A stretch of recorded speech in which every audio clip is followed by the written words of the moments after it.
We're talking to Sheldon Ives tonight about his brand new tune. It's called Last Night. Released on Ballistik Recordings. And we've actually got him on the phone at the moment. Good evening, Sheldon. G'day, Josh. How you going, man? I'm doing good. It's really good to have you on the show, man. We listen to you every Saturday night. Yeah, cheers, bro. How's your week been, first off? It's been pretty hectic, mate. Pretty flat out? Yeah. Are you all over the place doing promos and stuff for this new single? Oh, no, not really. I'll sort of leave it up to, sort of left it to its own devices, actually. I push it a little bit, but, it's good. If it's any good, it'll do all right, if you know what I mean, you know? Absolutely, and it's speaking volumes about your track. It's already made number 5, well, the top 5 of Track It Down. Yeah, no, it's done not too bad, actually. Pretty happy with how it's gone. Now, all your last releases have actually hit the top 5 and Track It Down as well. Have you got any secrets for that? I think you just... I don't rush it when I'm producing a tune. I really try and take my time, and I feel like won't let it go until I'm really happy with it. I think that's probably the only thing my only pearl of wisdom, if you know what I mean. How long on average do you think you'd spend from conception to actually releasing a track? Or I could even easily spend 3 months, say. Wow.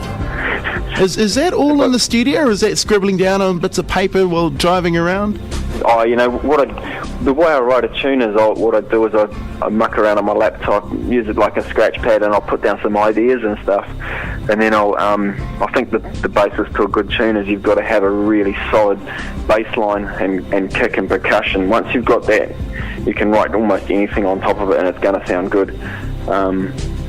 So I spend a lot of time on that and get that sounding really fat and nice as best as I can, and then you try and come up with a nice riff to sit on top, and that's pretty much it. Now, how do you come up with these mental riffs? Because I'd say there'd be a finite amount of riffs in the universe. How do you get that perfect sound that you're looking for?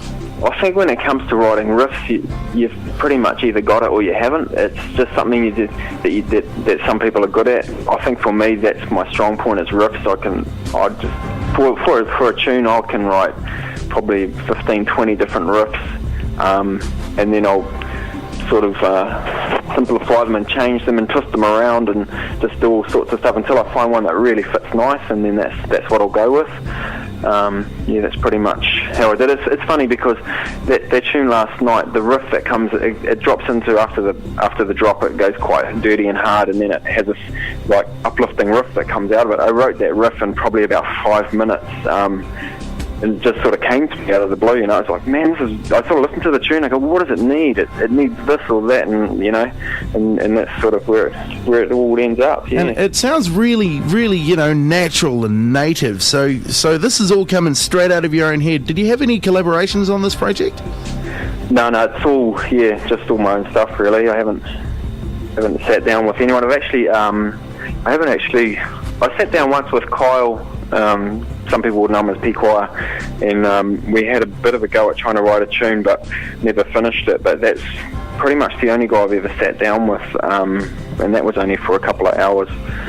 But other than that, everything I've done is sort of self-taught, and just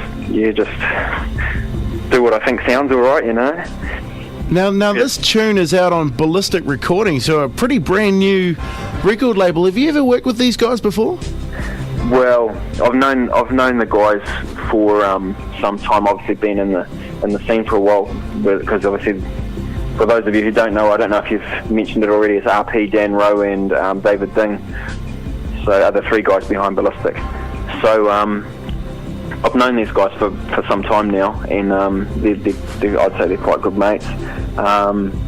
What do they like to work with or for? Do they have any massive expectations? As far as the record label goes, I'd say you couldn't ask for better. They've been absolutely fantastic, really supportive, and just one good thing about these guys is they've actually given me feedback all the way through the process. So what happens with a tune is it goes out. before the general public gets to hear it, it goes out to a bunch of big name DJs, all like the likes of Steve Hill, Andy Farley, Lisa Lashes, all these sort of guys that are playing that style, and before they can get the tune in their wallet, their CD wallet, right? They have to give a bit of feedback on the tune.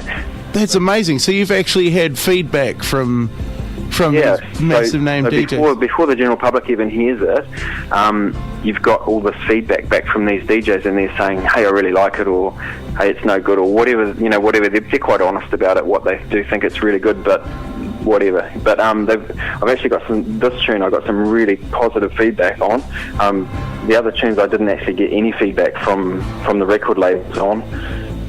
So yeah, these guys have been just really upfront, and I couldn't say a bad word about them. They're fantastic, eh? And just from a production point of view, just kind of walk us through what's the process like? Once you've got this tune and you start giving it out to people, and they're saying, "Oh yeah, it's a really, really massive tune."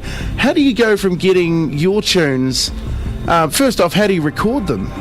Okay, so recording the tune is you need a program basically on your computer.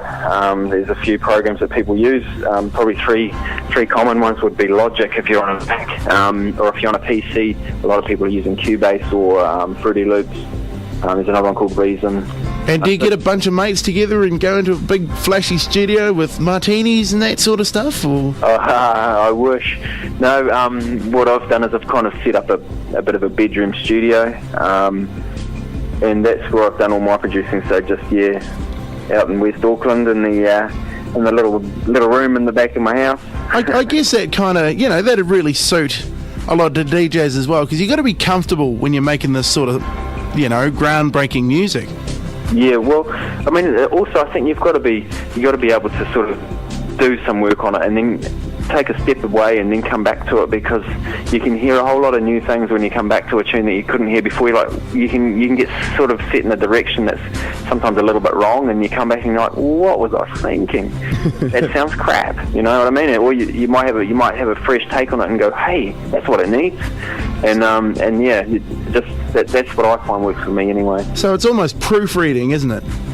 Yeah, definitely. Hey, now you mentioned you've been into UK hard trance for a while now and just writing some really banging tracks. How did you get into it? I think, I've been in the scene probably since about 99. So I think going out to parties and stuff, not being a DJ, and just hearing people like Steve Hill and John 00 Fleming and stuff like that the old, real old school chemistries and stuff like that, and it just really floated my boat. It's just like, whoa, I love this sound. It just made me feel really good inside and stuff, and yeah, just from there I guess I progressed on, and I sort of wanted to learn how to mix, and so I did, and then from there it was like, hey, I really want to start making some of this music. How hard can it be? And it is quite hard, but was it quite a long process? How long have you been mixing for?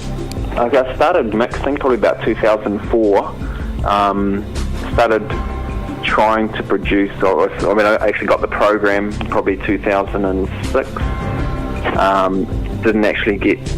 It's easy to make noises, but it's not easy to put it all together and get an end result that you're happy with.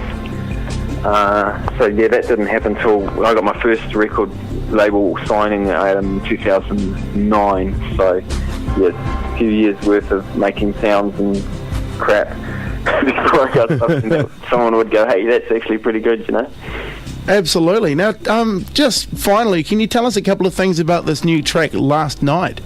What's your inspiration behind this tune? Okay, well, when I started writing it, I thought I want to write something that's got, it's got a real sort of dirty sound to it, something really sort of a little bit harder and dirty, but I also want that uplift that kind of gives it the energy and makes you sort of feel good and want to jump around the room, you know what I mean? So I sat down and wrote this dirty hard riff, which you'll hear coming out of the it's in the breakdown. Towards the end of the background, it has some big fat stabs of some synths and stuff, and then Huge. and they're quite like low and dirty sounding, and then after the drop here, it's all dirty, and then out of that comes this riff. So I think it was just I wanted something hard and dirty, but still give you that energy and uplift that you get from the hard trance. So it's sort of like a crossover hard house, hard trance tune. That was kind of what I was aiming for. Absolutely. What was the hardest part about writing this tune? Finishing it. So getting it all stuck together in the right place? Yeah, it sort of all came together, and then it was like, I need something more, and I was kind of a little bit stuck with the vocal, and what to do with it, because the vocal in it is from an old tune that I ripped the vocal from something else and stuck it in this. So it's because it's quite hard to find samples of anything that haven't already been used, unless you've got somewhere where you can record your own, which is not really that viable for most people. You've got to do something like out of a can, if you know what I mean. Something that a lot of people have had the opportunity to use. So I thought I'll just use this sample. I like the sound of it. How it says. I can't even remember what it says now.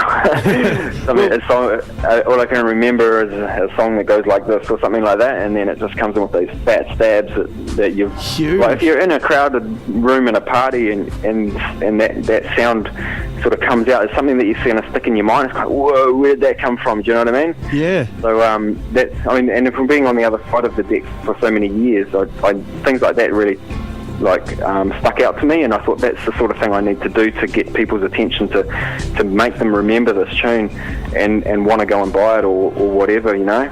Absolutely. What's the hardest? How hard is it to choose a name?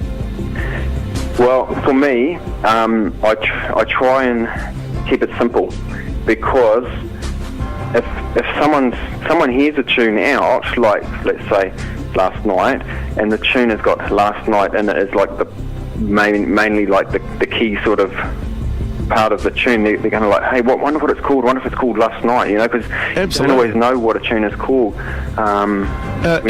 Being Hot Shots, we know exactly what you mean, because we've been playing songs like called Ooh Ailey Swimming Pool and all sorts of random names. So, you know, it's good to keep something really nice and simple for us to say on the radio. So thanks a lot for that, Sheldon.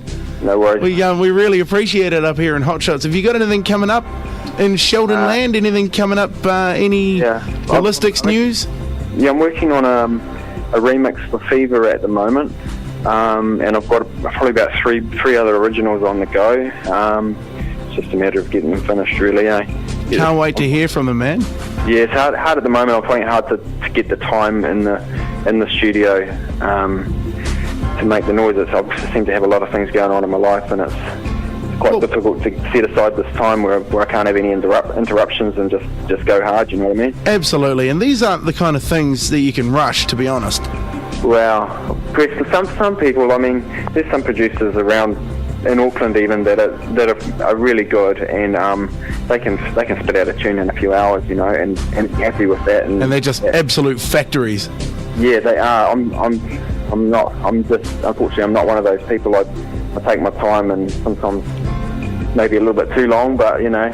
Well, that's a mark of quality anyway, as they say with fine wine, isn't it, Sheldon? What's that, sorry? It's a mark of quality how long it's taken you, how long you've actually nutted it out for. It's a mark of something, eh? Yeah, well, we'd better let you go, mate, but thanks a lot for coming on the show. No worries, Josh. Hey, good to hear from you. Okay, take care, mate. Cheers, see you later. Okay, see ya. That is Sheldon Ives from the brand new Ballistik Recordings label. This is his brand new tune. It's called Last Night. My name's a Funky Fluoro Freak. You're listening to the Hot Shots Top 20 Countdown on Auckland's Up FM 107.5.